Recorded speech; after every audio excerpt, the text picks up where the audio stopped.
हाय बाळांनो, आपण मागच्या तासाला मायटोसिस पाहिलं. ज्यांना पूर्ण दिसलं नाही अथवा व्यवस्थित समजलं नाही ते आणि इतरांनाही अधिक माहितीसाठी हा व्हिडिओ आणि ऑडिओ तुम्हाला उपयुक्त ठरेल. ऐका व्यवस्थित. मायटोसिस ही आपण काल शिकलो किंवा मायटोसिस म्हणजेच सूत्री विभाजन ही प्रक्रिया सजीवांमध्ये पेशी विभाजनासाठी, सजीवांची वाढ घडून येण्यासाठी, for the growth of living organism and cell division. By cell division the growth occurs in a human body or other organism, living organism. For that purpose the mitosis is essential. For example, समोर तुम्ही बघताय हा जो काही सरीसृप आहे, सरपटणारा प्राणी, याच्यामध्ये प्रामुख्याने आपण आपल्या आजूबाजूला पाल पाहतो. तिची तुटलेली शेपूट ती रिजनरेट करते. इथे सुद्धा ह्या प्राण्याची शेपूट तुटलेली आहे. By mitosis is the process by which living organism regenerate their organ or divide their cells. Not all can regenerate. सगळेच त्यांचं अवयव पुन्हा वाढवू शकतात असं नाही, परंतु इथे आपल्याला फक्त ह्या प्राण्याची जशी वाढ होते शेपटीची तुटलेल्या, तशी इतर सजीवांच्याही शरीराची वाढ तशीच होते. पहा,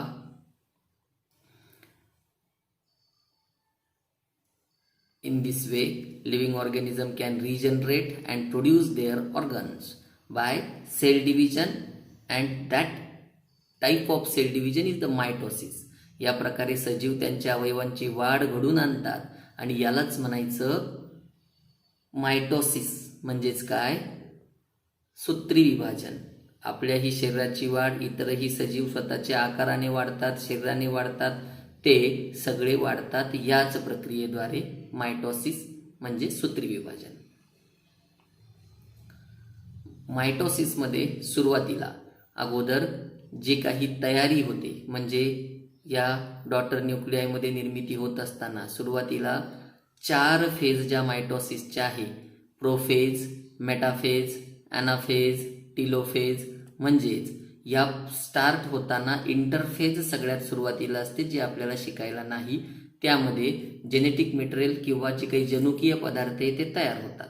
मग फेजेस ऑफ मायटोसिस ह्या ज्या आहे, म्हणजेच सूत्री विभाजनाचे टप्पे. पहिली प्रोफेज म्हणजे पूर्वावस्था, दुसरी मेटाफेज म्हणजेच मध्यावस्था, ॲनाफेज पश्चावस्था आणि टिलोफेज म्हणजे असते अंत्यावस्था. मग आता पहा, ह्या ज्या काही 4 अवस्था आहे, या 4 अवस्था जर तुम्हाला हा प्रश्न 4 गुणांसाठी आला तर अशा प्रकारे सुरुवातीला तुम्ही छानपैकी चार्ट काढू शकतात. देन बघा मग काय होतं. सुरुवातीला ही इंटरफेज आहे. या इंटरफेजमध्ये त्या जेनेटिक मटेरियलच्या तयारीनंतर हे शेवटी सायटोकिनेसिस होणार आहे. बघा, ही आहे इंटरफेज.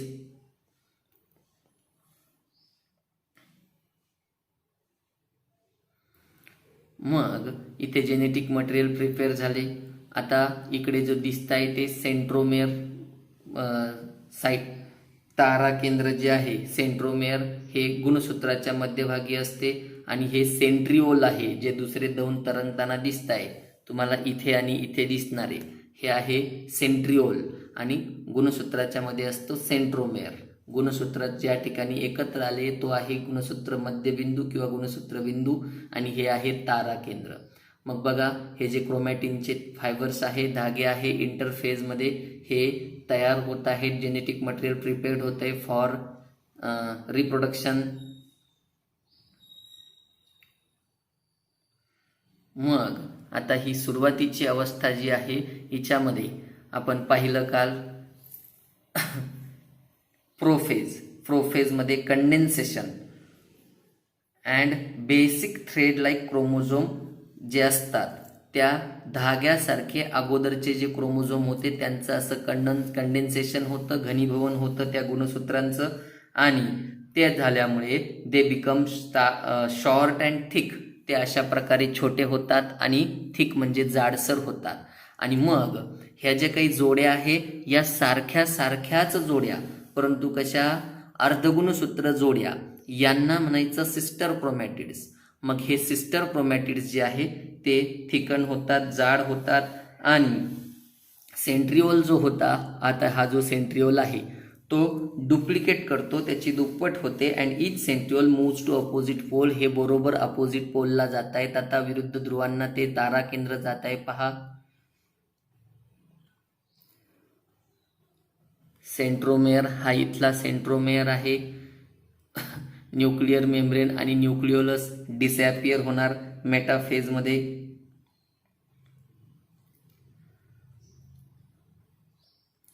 बघा आले हे दोन अपोजिट पोलला सेंट्रिओल आणि त्यांच्यापासून स्पिंडल फायबर म्हणजेच तंतुमय धागे जे आहे ते धागे असे इलॉंगेट होतात आणि ते इलॉंगेट झाल्यानंतर त्यांच्यामध्ये काल सांगितलं होतं ट्युब्युलिन नावाचं प्रोटीन असतं. ते ट्युब्युलिन नावाच्या प्रोटीनच्या साह्याने त्या ट्यूब्स, त्या नळ्या ह्या लांबणार आणि जेव्हा त्या लांबणार त्यावेळी हे क्रोमोझोम जे आहे ते म्हणजे सिस्टर क्रोमॅटिड ज्या इथे जोड्या तयार झाले त्या पहा कशा जात आहेत. बरोबर सेंट्रोमेअरला त्या ट्युब्युल्स ज्या आल्या होत्या त्या सेंट्रोमेअरला तिथे छेदणार, जोडणार आणि त्या अशा प्रकारे सेंट्रोमेअरला हे सिस्टर क्रोमॅटिड जेव्हा जोडले जाणारे इक्वेटोरियल प्लेन बरोबर ते एकमेकांना समांतर हे सिस्टर क्रोमॅटिड आले.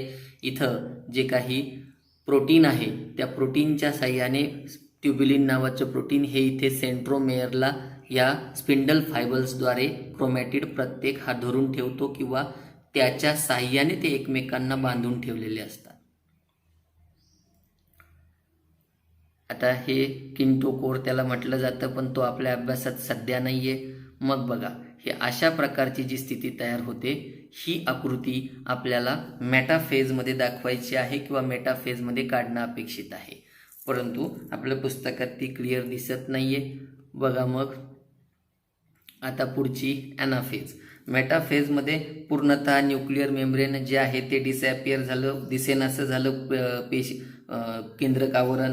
त्यासोबत पूर्णतः हे गुणसूत्र कंडेन्स झाले, जाड झालेले आहेत आणि ते स्पष्टपणे दिसू शकतात एवढे जाड झालेले आहे त्यांच्या सिस्टर क्रोमॅटिड म्हणजे अर्धगुणसूत्र जोडीसह. मग हे एकमेकांशी पॅरलल अरेंज झाले होते, समांतर अशा पद्धतीने जोडले गेले होते, हेही आपण पाहिलं. मग पुढे ॲनाफेजमध्ये म्हणजेच पश्चावस्थेमध्ये बघा आता इथे पश्चावस्थेमध्ये हे जे काही सिस्टर क्रोमॅटिड आहे ते एकमेकांपासून वेगळे व्हायला सुरुवात होतात आणि मग हे वेगळे झाल्यानंतर ते अशा पद्धतीने एकमेकांशी जोडले जातात की स्प्लिट होऊन sister chromatids of each chromosome separate and they pulled apart opposite. ते असे सेपरेट होऊन ते पुल्ड अपार्ट एकमेकांपासून दूर हे वरती ध्रुवाकडे ओढले जाणार आहे आणि विरुद्ध दिशेने या स्पिंडल फायबर्सच्या मदतीने, तंतुमय धाग्यांच्या मदतीने ते असे वरती जाणार आणि जेव्हा ते वरती लटकले जाणार आहे तेव्हा त्यांना डॉटर क्रोमोझोम, हे जे सेपरेटेड सिस्टर क्रोमॅटिड्स आहे हे सिस्टर क्रोमॅटिड एकत्र होते अर्धसूत्र जोडी, हे जेव्हा वेगळे झाले तेव्हा त्याला म्हणायचं डॉटर क्रोमोझोम म्हणजेच जन्य गुणसूत्र.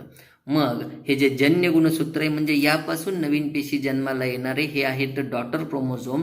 मग हे सिस्टर क्रोमॅटिड पासून वेगळे होतात आणि जेव्हा हे पूर्णतः वरती असे पुल्ड केले जाणारे, ओढले जाणारे, तेव्हा वरती आणि खाली जेव्हा लटकतील टोकांना त्यावेळेस look like a bunch of bananas, केळीच्या घडासारखे ते लटकलेले तुम्हाला पाहायला मिळतील. आणि इथे set of chromosome reach at opposite pole of cell, अशा विरुद्ध ध्रुवांना पेशीच्या हे सगळे गुणसूत्रांचे सेट, संच हे पोहोचतात.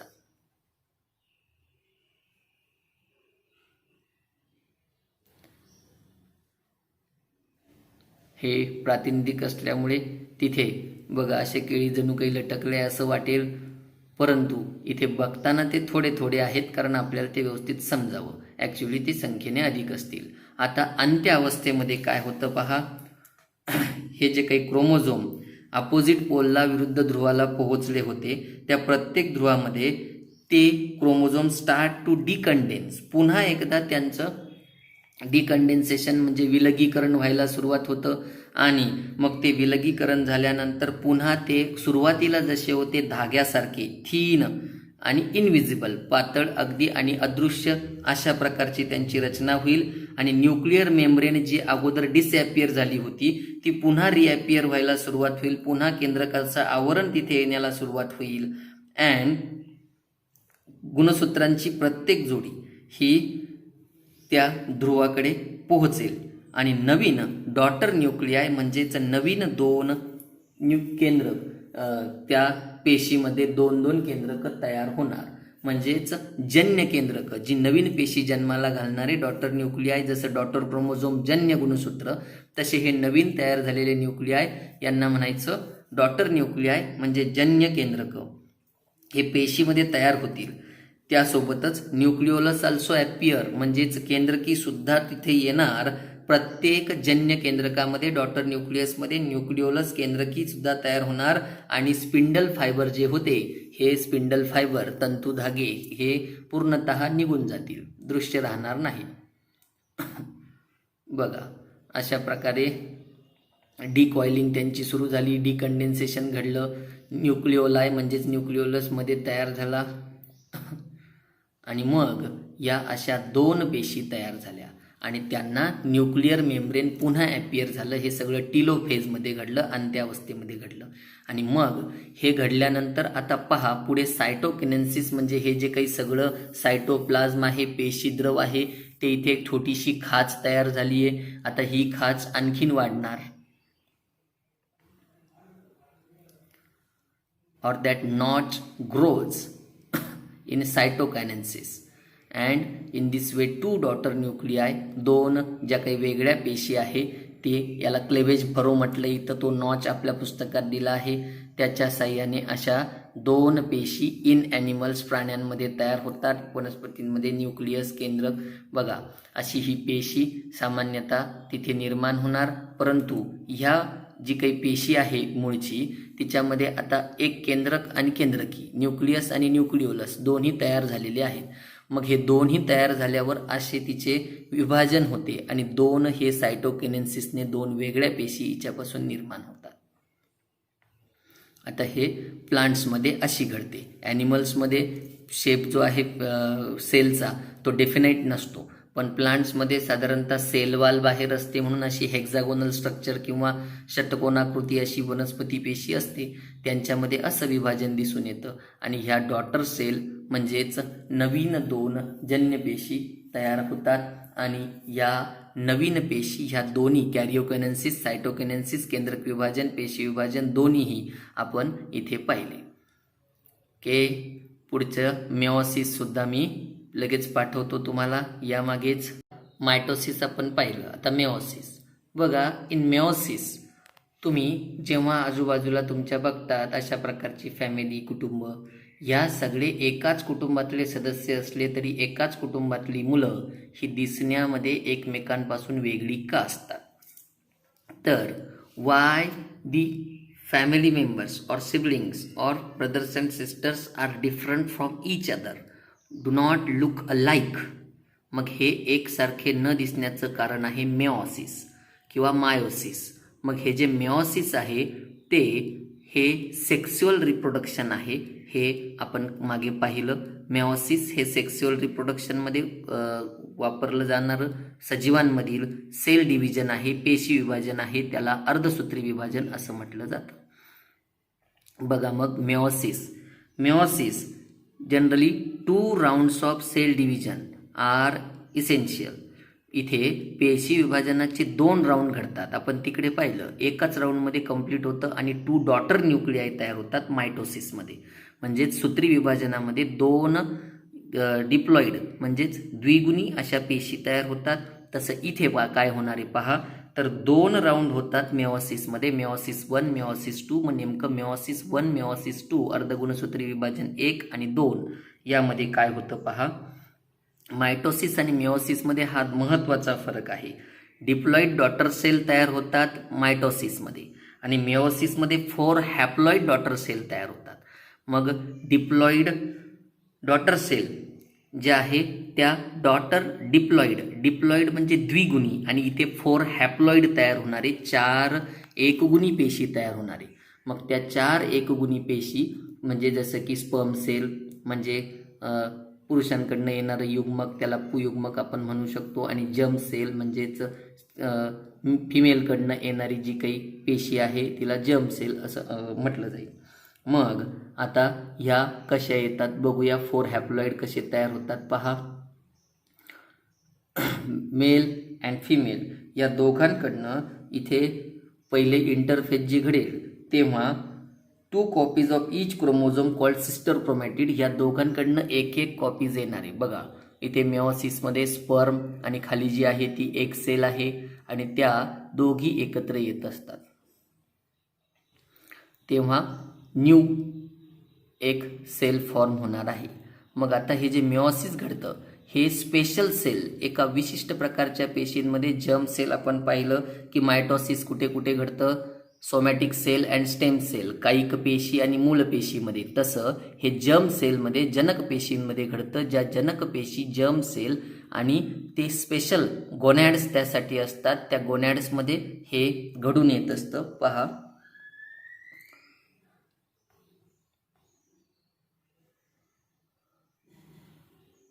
मग आता हे मेओसिस 4 हॅप्लॉइड सेल फॉर्म होत आहे, तुम्ही बघू शकता. एका सेलपासून अशा वेगवेगळ्या स्टेजेसमध्ये इथे अगदी सायटोकिनेसिस वगैरे झाल्यानंतर ही पहिली फेज कंप्लीट होते. इथे 2 पेशी तयार होतात आणि पुन्हा त्यांच्यामध्ये मेओसिस 2ने इकडे 4 पेशी तयार होतात, 4 हॅप्लॉइड सेल फॉर्म होतात. आणि खाली मायटोसिसमध्ये काय होतं पहा. मायटोसिसमध्ये आपण पाहिलं त्या पद्धतीने फक्त सरळ एक पेशी ॲनाफेज, टिलोफेज, पहिले प्रोफेज, ॲनाफेज, मेटाफेज, टिलोफेज या 4 फेज वापरून इथे 2 डॉटर न्यूक्लियाय तयार झालेले आहे, आपण पाहू शकतो.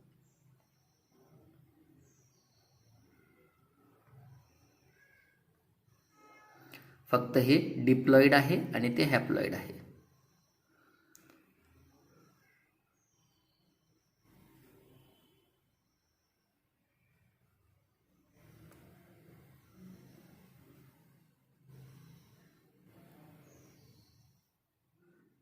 यांच्यामधला हा बेसिक डिफरन्स.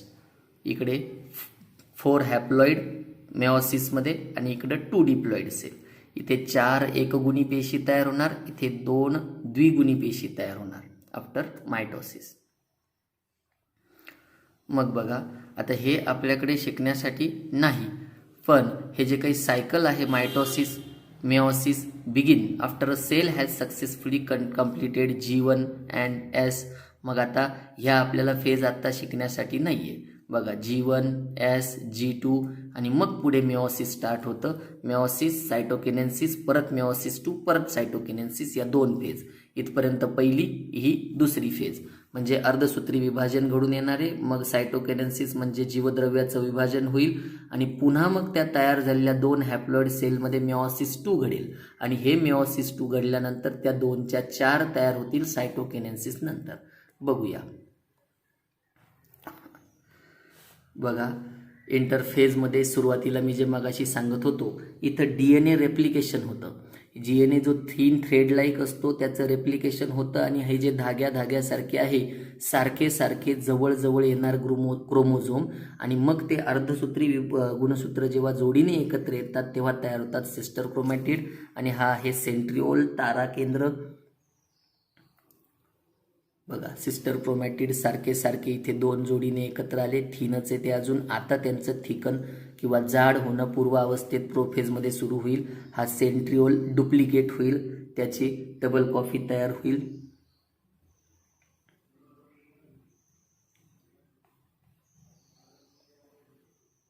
बघा सेंट्रिओल तारा केंद्र डुप्लिकेट झाले. नंतर स्पिंडल फायबर आले. इथे क्रोमोझोम पशी हे जे पिवळे आहे हे आहे सेंट्रोमेअर म्हणजेच गुणसूत्र मध्यबिंदू.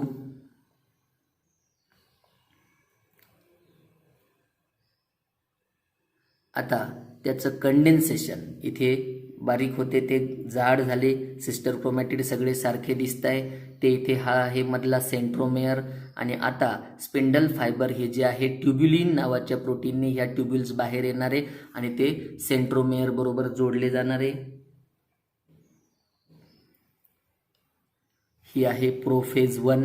आता आपल्याला फक्त प्रोफेज 1च दिलेली आहे, पण तिच्यातही पुन्हा प्रोफेज 1मध्ये प्रोफेज 2 वगैरे दाखवले आहे. अर्थात ही प्रोफेज 1 कशी, तर मेओसिस फर्स्टचा प्रोफेज 1, मेओसिस सेकंडचा प्रोफेज 2 पुन्हा येणार.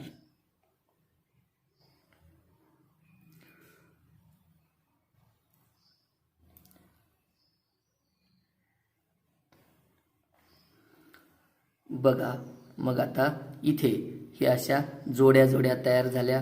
ज्या क्रोमॅटिड सिस्टर क्रोमॅटिड फॉर्म झाले होते ते एकत्र येऊन मेओसिसमध्ये अशा एकत्र येतात. मग ते होमोलोगस क्रोमोझोम जे आहे हे आता क्रॉसिंग ओव्हर किंवा क्रॉस ओव्हर पुढच्या याच्यामध्ये म्हणजे मेओसिसमध्ये आपण पाहिलं अर्धसूत्री विभाजनामध्ये तिथे क्रॉसिंग ओव्हर होतं, म्हणजेच जनुकीय विचरण होतं. आणि मग हे जे जनुकीय विचरण आहे याच्यामध्ये सजातीय गुणसूत्र जे असतात, सारखे सारखे गुणसूत्र काल सांगितले होमोलोगस क्रोमोझोम, ती 2 संचांमध्ये 2 ग्रुपमध्ये विभागली जातात, डिवाइड होतात आणि त्यापासून हॅप्लॉइड सेल फॉर्म होतं. आता नेमकं क्रॉसिंग ओव्हर कसं होतं पहा.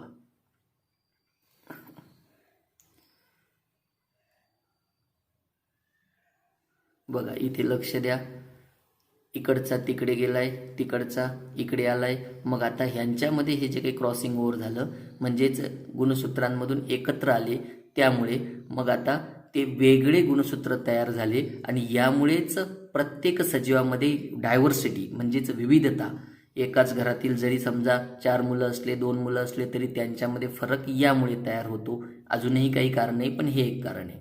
आता बघा मेटाफेज मध्यावस्थेमध्ये अशा प्रकारे बंच ऑफ बनाना तयार झाले आणि ते गुणसूत्राच्या ज्या जोड्या आहे सिस्टर क्रोमॅटिड त्या पोलला खेचल्या गेल्या मेओसिसमध्ये. मग आता मायटोसिस आणि मेओसिसमध्ये हा मूळ फरक आहे की इथे फक्त काय होतं, ही सिस्टर क्रोमॅटिड जी आहे ती तशीच राहते, पेअर ऑफ सिस्टर क्रोमॅटिड एकाच पोलला जोडलेली असते. पण इकडे मेओसिसमध्ये हे 2 आणि क्रॉसिंग ओव्हर त्यांच्यामध्ये ती पाहायला मिळते, म्हणजेच एकमेकांमध्ये ते मिसळतात आणि नवीन गुणसूत्र किंवा क्रोमोझोम तयार होऊन हेरिडिटी येते.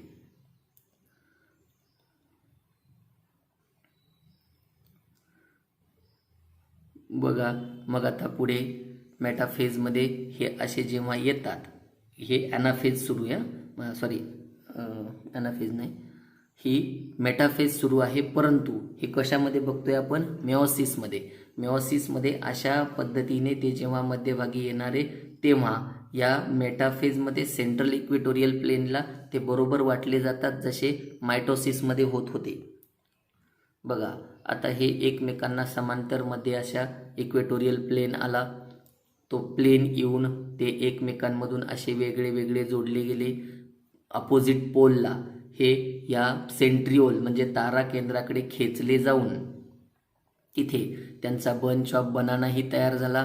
आणि लगेच पुढची टिलोफेज आहे की टिलोफेजमध्ये ते जेव्हा असे गुणसूत्र फॉर्म झाले आणि त्या अवस्थेमध्ये गुणसूत्रांच्या जोड्या तयार झाल्या, ते पुन्हा डिकंडेन्स झाले आणि डिकंडेन्स होऊन ते 2 पेशींमध्ये नॉच म्हणजे खाच पडणार आणि मग सायटोकिनेसिस होते. पहा हे झाले सेपरेट सेपरेट. अशा पद्धतीने डिकंडेन्सेशन हे टिलोफेजमध्ये आणि सायटोकिनेसिस होऊन ही जी खाच आहे ती 2 हॅप्लॉइड सेल 2 एकगुणी पेशींची आता इथे निर्मिती झालेली आहे. मग ह्यामध्ये मेओसिस 2 परत सुरू झालं, अर्धसूत्री विभाजन परत सुरू झालं. पुन्हा एकदा हे जे काही सेंट्रिओल आहे तारा केंद्र हे डुप्लिकेट झाले, यांचं पुन्हा कंडेन्सेशन सुरू झालं दोन्ही पेशीमध्ये DNAचं. आणि मग हे क्रोमॅटिन फायबर पुन्हा एकदा ठिकण होणार, जाड होणार आणि ते जाड होऊन मेओसिस 2मध्ये परत प्रोफेज 2 म्हणजे आता ही दुसरी अवस्था, हिच्यामध्ये परत एकदा ते खेचले जाणारे पोल्सकडे या ट्युब्युलला लटकून आणि मग ते खेचले गेल्यानंतर पुढच्या मेटाफेज तिथे घडेल आणि मेटाफेजमध्ये ते असे ट्युब्युल्सला लटकलेले आहेत. त्यानंतर इक्वेटोरियल प्लेनने सेपरेट होणार आणि पोलकडे म्हणजे ध्रुवांकडे पेशीच्या दोन्ही सेंट्रिओलकडे खेचले जातील सेंट्रोमेअर आणि ट्युब्युलच्या जोडणीने. पुन्हा त्यांना टिलोफेजमध्ये ते दुभागले जाणार म्हणजेच थिकन होणार, ते जे क्रोमॅटिन फायबर होते ते जाड झाले आणि ते जाड झालेले आता पुन्हा डिकंडेन्स होत आहे, म्हणजेच विलगीकरण होऊन पातळ होतात आणि पेशींमध्ये सायटोकायनेसिसद्वारे जीवद्रव्याचं विभाजन होऊन पुन्हा 4 नवीन पेशी, म्हणजे 2 तयार झाल्या होत्या अगोदर, त्या 2 पासून परत 2 झाल्या 4. अशा पद्धतीने मेओसिसमध्ये डिप्लॉइड, बघा मेल जो आहे तो diploid 2n46 chromosome, फिमेलमध्ये 2n46 chromosome.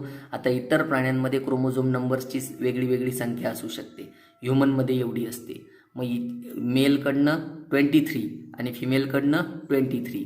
Sperm sale ही ह्युमन म्हणजे मेलची आणि एक सेल हॅप्लॉइड ही फिमेलची. हे दोघं हॅप्लॉइड एक गुणी एकत्र येणार आणि हे एकत्र आले की त्यांचं फर्टिलायझेशन होऊन हे 23 आणि हे 23, हे एन हॅप्लॉइड हे झालं डिप्लॉइड 2n. 1 गुणी n दोघं मिळून झाले 2 गुणी 2n आणि एकूण गुणसूत्र झाले 46. अशा प्रकारे फर्टिलायझेशन नंतर नवीन सजीव तयार होतो आणि त्यांच्यामध्ये डिफरन्सिएशन सुद्धा येतं, हे आपण पाहिलं. अशा पद्धतीने हे आहे मेओसिस. आता हे दोन्हीही तुम्ही पहा, यामध्ये काही तुम्हाला अडचण असेल तर विचारा. Okay, bye bye.